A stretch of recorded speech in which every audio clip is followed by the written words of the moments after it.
Hallelujah, praise the Lord. हम आज बात करने वाले कि परमेश्वर ने हमें कौन से अधिकार दिए। हम आज 4 अधिकार के द्वारा हम बात करेंगे कि 4 अधिकार कितने महत्व है हमारे जीवन में। अगर हम परमेश्वर के बुलाए हुए, अगर हम चुने हुए परमेश्वर के पुत्र है, तो परमेश्वर ने हमें कौन सा अधिकार दिया है और उस अधिकार के द्वारा हम किस तरह उस अधिकार को हमारे जीवन में ग्रहण करके और हम किस तरह उस अधिकार को इस्तेमाल करेंगे, इसके बारे में परमेश्वर का वचन क्या कहता है। परमेश्वर ने हमें शैतान के हर एक अंधकार की शक्ति पर हमें अधिकार दिया है। उसके हर एक राज्य पर हमें परमेश्वर ने अधिकार दिया है। जब तक हमें परमेश्वर का वचन मालूम नहीं है तो हम कुछ भी नहीं कर सकते।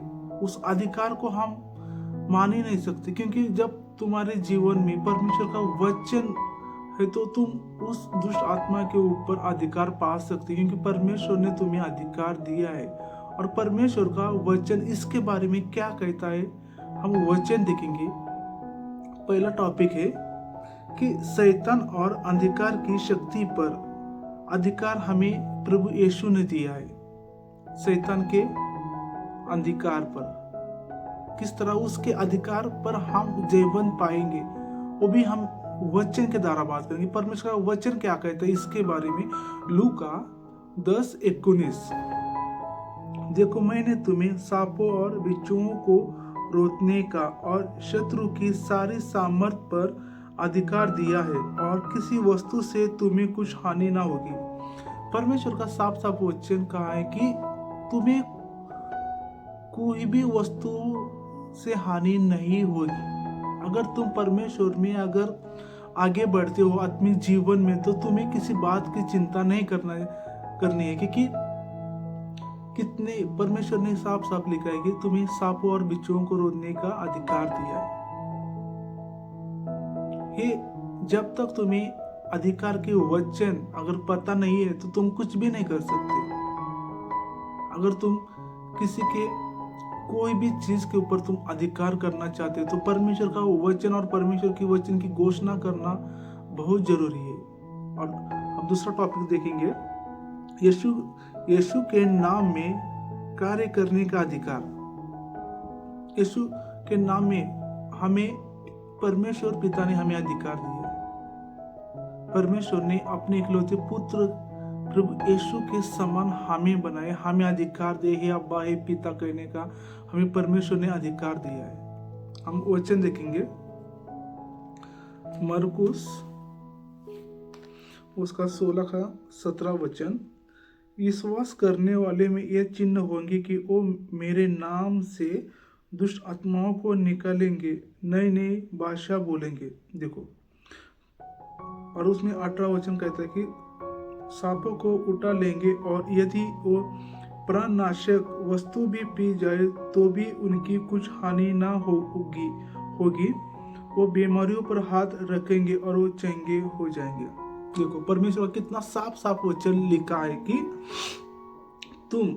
अगर तुम विश्वास करते हो तो परमेश्वर के वचन पे और परमेश्वर के पुत्र पर अगर तुम विश्वास करते हो तो परमेश्वर का वचन कहते तुम्हारे अंदर ये चिन्ह होंगे कि तुम दुष्ट आत्मा निकालोगे, किसी बीमारी के ऊपर हाथ रखोगे, वो चंगा हो जाएगा, क्योंकि तुम्हें वचन मालूम है। तुम्हें घोषणा करना है इस वचन की जो परमेश्वर ने हमें अधिकार दिया है। और परमेश्वर ने हमें अधिकार दिया कि हम उसके पुत्र होने का परमेश्वर ने हमें अधिकार दिया।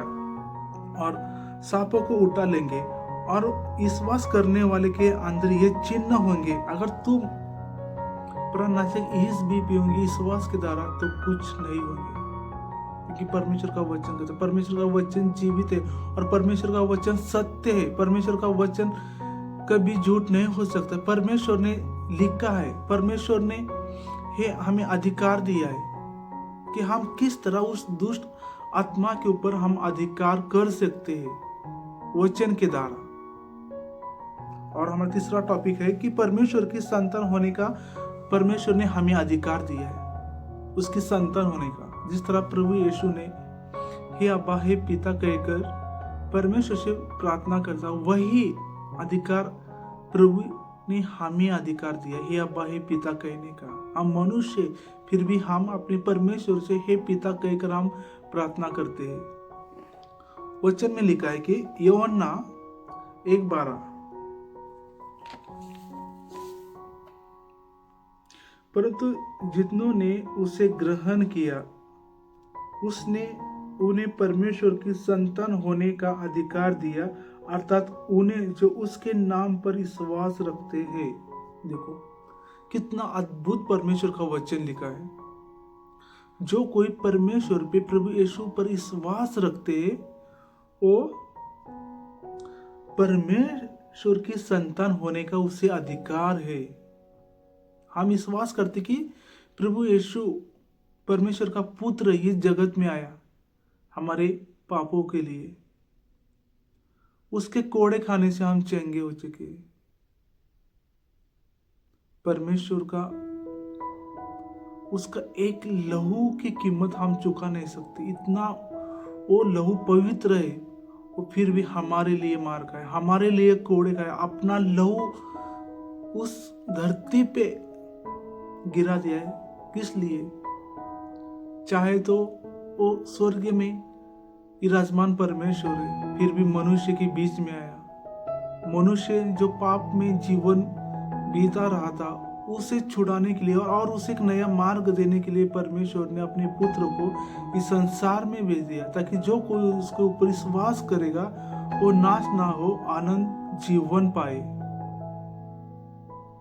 वो परमेश्वर का पुत्र जो सिंहासन पर बैठने वाला परमेश्वर का पुत्र, परमेश्वर ने हमारे लिए संसार के लिए अपने इकलौते पुत्र को इस जगत में भेजा। परमेश्वर का वचन कहता है कि मैं अपने ही घर में आया, मुझे अपने ने नहीं पहचाना।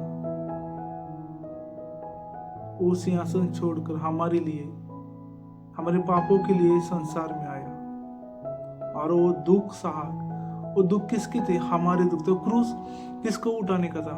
हमको उठाने का था। फिर भी परमेश्वर ने हमें उससे अलग किया और वो खुद उस प्रॉब्लम को लेके सूली पर चढ़ा। परमेश्वर को पता था कि ये मनुष्य इतना बोझ नहीं उठा सकते, इसीलिए पिता ने अपने पुत्र को संसार में भेजा। और हमारा चौथा टॉपिक है अधिकार, इसलिए कि हम जीवन किस तरह हम जीवन किस तरह हम जिएंगे। परमेश्वर का वचन कहता है, हम वचन के द्वारा बात करेंगे।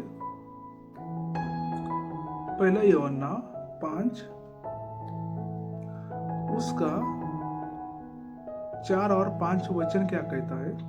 क्योंकि जो कुछ परमेश्वर से उत्पन्न हुआ है वो संसार पर जय प्राप्त करता है। हम परमेश्वर से उत्पन्न हुए और परमेश्वर का हर एक लिखा हुआ वचन सत्य है। जो हमें अधिकार, किस तरह हम इस संसार में किस तरह अधिकार से हम चल सकते, परमेश्वर का वचन कहता है। और 5वां वचन, संसार पर जय पाने वाले कौन है? केवल वो जिसका ये विश्वास है कि यीशु परमेश्वर का पुत्र है। देखो, संसार पर जय पाने वाले कौन है? हम हैं। और परमेश्वर का वचन में लिखा है कि विश्वास, जो कोई प्रभु यीशु पे विश्वास रखता है वो परमेश्वर का पुत्र होने का अधिकार है उसे। हम विश्वास रखते हैं परमेश्वर का इकलौता पुत्र इस जगत में आया। परमेश्वर ने अपने पुत्र को इस संसार में भेजा हमारे लिए, हमारे पापों के लिए, क्योंकि हम एक नया मार्ग दिखाने के लिए। अगर आप अपने पुराने जीवन छोड़कर आप नया जीवन में जी रहे तो किस लिए? क्योंकि तुम विश्वास रखते कि परमेश्वर का वचन पे लिखा है कि उसके कोड़े खाने से हम चंगे हो चुके हैं। हम विश्वास करना चाहिए कि वो परम पिता परमेश्वर इस संसार में आज आप देख सकते हो कितने सारे मसीह लोग दुख उठा रहे हैं। कितना जो मसीह को नहीं मानते वो लोग किस तरह सताए जा रहे पवित्र लोगों को।